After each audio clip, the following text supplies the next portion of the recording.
dibubarkan. Ukraina salah satu negara federalisnya pada tanggal 24 Agustus 1991 menyatakan kemerdekaan republik yang netral. Walaupun demikian, Ukraina masih mempertahankan kemitraan militer terbatas dengan Rusia, negara-negara CIS lainnya dan NATO sejak tahun 1994. Kita di Ukraina dan akibatnya. Pada Dewakarsa 2000-an, Ukraina mulai condong ke NATO dan bersepakat akan bergabung setelah dilakukan jajak pendapat. Namun, semua batal karena Presiden Yanukovych berubah pikiran mendekat ke Rusia.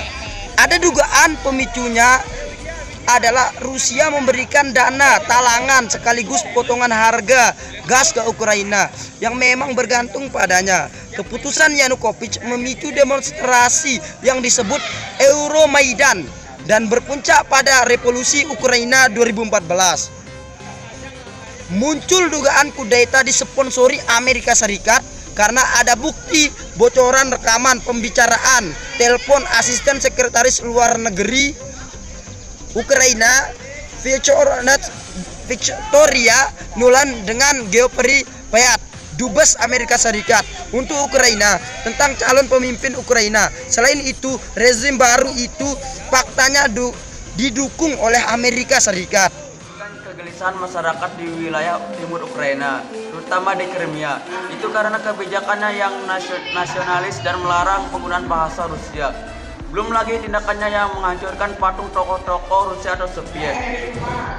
Padahal sebelum tahun 1954, Crimea merupakan bagian dari Uni Soviet. Pemimpin Uni Soviet Nikita Khrushchev kemudian menyerahkan Crimea ke Ukraina sebagai hadiah. Itu sebabnya Parlemen Crimea dan Dewan Kota Sevastopol menganggap penjatuhan Presiden Viktor Yanukovych sebagai kudeta dan pemerintahannya barunya tidak sah. Rusia berkepentingan di atas Crimea karena masyarakat masih keturunan Rusia. Adapun kepentingan Rusia terhambat Sevastopol. Semenanjung Crimea yang menghadap ke Laut Hitam karena terdapat pangkalan armada laut. Hitamnya meskipun berstatus sewa selama 50 tahun akibat sekesta tahun 1993. Kemudian muncul demokrasi dan kudeta di Simferopol, ibu kota Crimea, dengan mengibarkan bendera Rusia.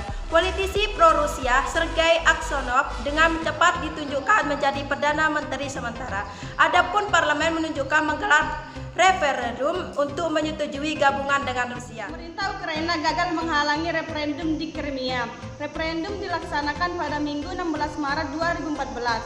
Hasil secara bulat penduduk Crimea menyatakan bagian dari Rusia. Hasil referendum ditolak oleh negara-negara barat. Sedangkan Majelis Bangsa Tatar Crimea atau Asosiasi Politik Bangsa Tatar di Crimea memboikotnya. Rancangan resolusi DKPBB yang mendeklarasikan ketidakbasahan referendum di veto Rusia. 13 anggota tidak tetap di DKPBB mendukung, sedangkan Tiongkok menyatakan abstain.